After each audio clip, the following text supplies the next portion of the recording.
안녕하세요. SPI 고병기 편집장입니다. K-리츠 위클리 전해드리도록 하겠습니다. 네, 새해 들어서 이제 첫 주에 이제 리츠 시장이 상승세를 출발했는데 그 이후에는 계속해서 이렇게 좀 하락세가 이어지고 있습니다. 네, 새해 첫 주 상승세 출발했지만 2주 연속 하락세가 이어지고 있는데요. 지난주 20개 리츠 단순 평균 수익률은 마이너스 1.28%를 기록했습니다. 전주에 마이너스 0.64%에 비해서도 낙폭을 키웠고 연초에 3주 연속 상승세를 보였던 작년과는 확실하게 이 상반되는 흐름을 보이고 있는데요. 물론 이렇게 이제 보면 리츠뿐만 아니라 전반적인 한국 증시 자체가 부진한 흐름을 보이고 있습니다. 코스피 지수 같은 경우에도 새해 들어서 3주 연속 하락을 했고 지난주에도 한 주간 코스피 지수는 2.07% 내렸는데요. 리츠 시장보다 큰 폭으로 내렸습니다.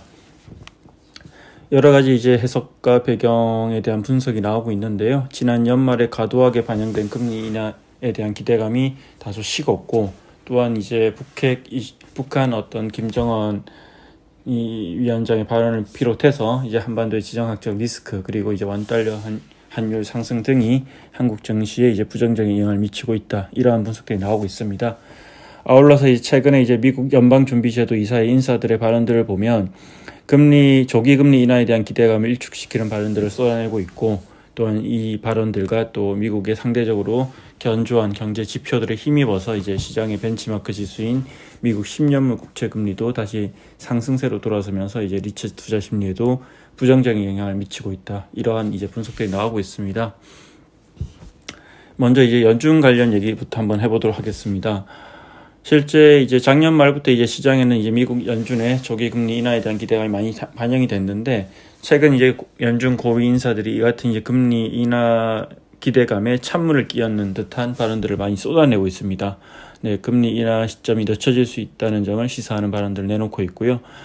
여러 가지 발언들이 있었는데, 일단 크리스토퍼 월러 이 연준 이사 같은 경우에는 지난 16일에 이제 브루킹스 연구소가 주최한 한 행사에서 이제 기준금리 인플레이션이 이제 반등하거나 높은 수준을 유지하지 않는 한 올해 기준금리 목표 범위를 낮출 수 있을 것이라고 했지만, 과거의 많은 사이클과 달리 이번에는 금리 인하가 이제 빠르게 될 이유가 없다, 이렇게 이제 말을 하기도 했고, 또 여전히 이제 물론 현재 상황이 이제 인플레이션 목표치 달성에 근접해 있긴 하지만 이 인플레이션과의 싸움에서 승리를 선언하기까지는 아직도 더 많은 정보가 필요하고, 너무 일찍 금리를 내려서 다시 인플레이션이 또다시 이렇게 가열되는 그런 어떤 최악의 상황은 피하고 싶다, 이런 취지의 발언을 했고요.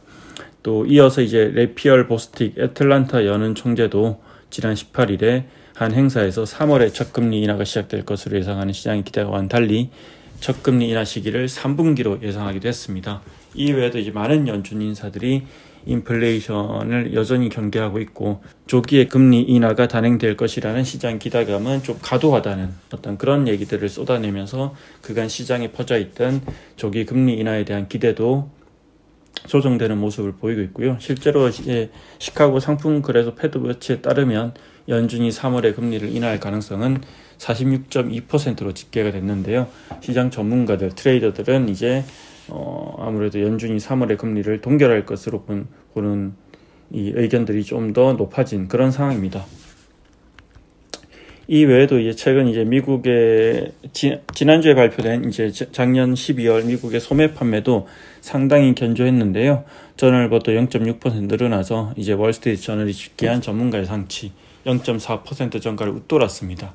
이 수치도 상당히 의미가 있는 게, 아무래도 이제 미국 같은 경우에는 소비가 이제 국내 GDP의 3분의 2를 차지하기 때문에 이렇게 이제 소매 판매 지수가 견조했다는 것은 이제 미국 경제가 여전히 견고한 성장세를 유지하고 있다는 의미이고, 또 이렇기 때문에 미국 연준이 시장이 기대하는 만큼 금리 인하를 서두를 필요가 없다는 분석도 나오고 있습니다.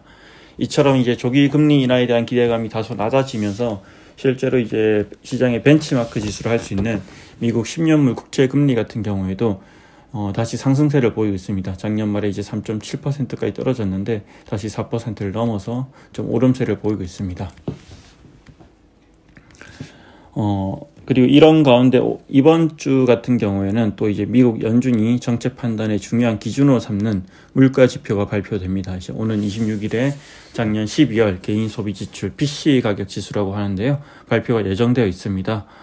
지금 시장에서는 이제 여러 가지 이제 전망들이 나오고 있는데, 일단 전월 대비로는 이제 0.2% 올라서 이 전월치였던 0.1% 상승보다 높은 수치를 기록할 것으로 전망되지만, 반면에 이제 전년 동기 대비로는 또 3% 오르는데 거쳐서 전달에 3.2%보다 낮은 상승률을 볼 것으로 예상하고 있는 그런 상황입니다.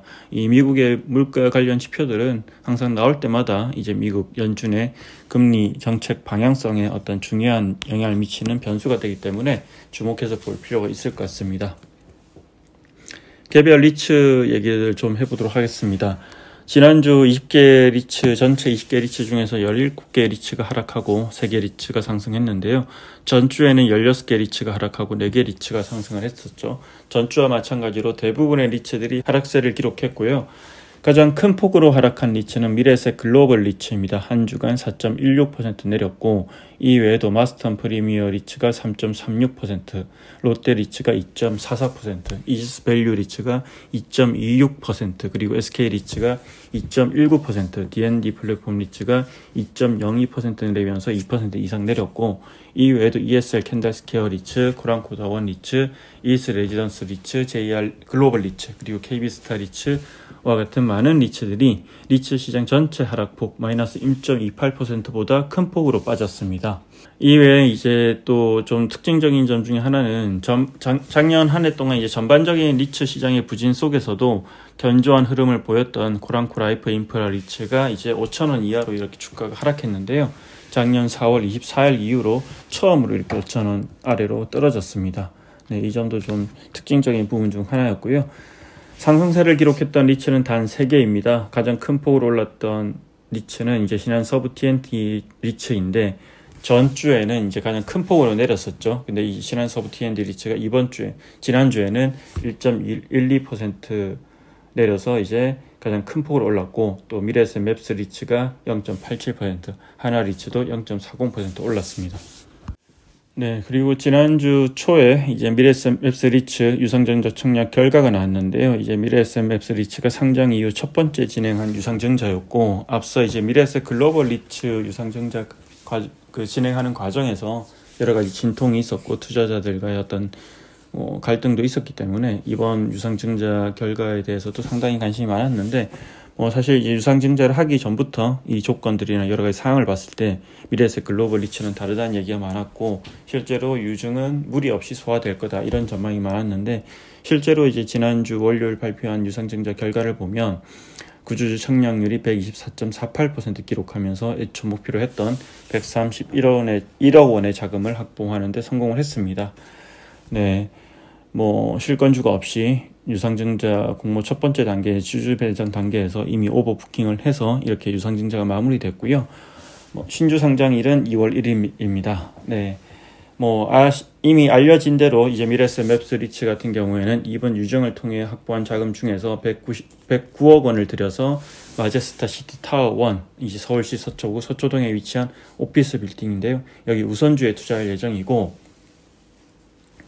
이 마제스타 시티 타워 1 같은 경우에는 2017년에 준공됐고, 연면적 14,090평, 그리고 지하 7층부터 지하 17층까지 규모의 오피스 빌딩입니다. 네, 크래프톤, GC 녹십자, 넥슨 게임즈, 올림푸스 코리아 등이 주요 임차인이고요. 미래에셋 맵스 리츠에 앞서서 코란코 라이프 인프라 리츠도 이 마제스타 시티 타워 1 우선주에 투자를 한 바 있습니다. 투자 조건과 수익률, 구조는 이 표를 참고하시면 될 것 같습니다. 네. 그리고 이제 지난주에는 이제 작년 11월 결산원인 리츠들의 어떤 배당금이 발표가 있었는데요. ESR 캔달스퀘어 리츠와 이제 코란코 라이프 인프라 리츠의 배당금 발표가 있었습니다. ESR 캔달스퀘어 리츠 같은 경우에는 작년 11월 결산원 기준으로 배당금을 1주당 137원 지급한다고 지난 17일에 공시를 했고요. ESR 캔달스퀘어 리츠는 지난 2020년 12월에 상장된 물류센터 리츠죠. 이제 매년 5월과 11월 이 반기에 한 번씩 꾸준하게 이렇게 배당을 해오고 있는데, 이 보시면 그동안 계속해서 또 비슷한 수준의 배당금을 해왔고, 금리 인상 여파와 여러 가지 이제 시장의 불확실성 속에서도 배당금을 유지했다는 데서 좀 의미를 찾을 수 있을 것 같습니다. 그리고 코랑코 라이프 인프라 리츠도 이제 최근 작년 11월 결산을 기준 배당금을 발표했는데요. 이번에는 주당 168원의 배당금을 지급한다고 발표를 했습니다. 코랑코 라이프 인프라 리츠 같은 경우에는 그간 주유소 매각을 통해서 이제 확보한 재원으로 특별 배당을 실시하면서 이제 투자 매력을 높였던 리츠인데요. 지난 2021년 11월 결산월 기준으로는 주당 319원의 배당금을 지급하기도 했고, 또 작년 5월 결산원 기준으로는 200원의 배당금을 지급하기도 했습니다. 하지만 이번에는 이제 자산 매각과 같은 특별한 이벤트가 없다 보니까 주당 168원을 배당하는데 그쳤고요. 예. 특별 배당이 없었던 시기를 제외하면 과거의 배당금과 유사한 수준입니다. 네. 마지막으로 이제 ESR 캔들스퀘어 리츠 얘기를 하나 더 전해드리겠습니다. 이 ESR 캔들스퀘어 리츠를 운용하는 이제 AMC죠. 캔들스퀘어 리츠 운용의 배상희 대표가 최근에 이제 동남아시아 기반의 이 상업용 부동산 전문 매체 민키안디와 인터뷰를 했는데요. 무슨 얘기인가 하니 올해 최대 5개의 자산을 매각할 수 있다, 매각을 검토한다, 이런 얘기를 했는데요. ESR 캔들스퀘어 리츠 같은 경우는 이제 상장 이후에 작년 6월달에 처음으로 자산 매각을 한번 한 적이 있습니다. 2001 물류센터인데 810억 원에 매각을 했고, 이 상장 당시에 660원에 매입한 자산인데 2년 반 만에 성공을 하면서 약 25%의 수익률을 달성했던 자산인데요. 이 같은 이제 수익성 있는 자산을 처분하고 이를 통해 확보한 자본을 재활용하는 선순환 전략을 보여준 사례로 꼽히는 그런 어떤 매각 사례인데요.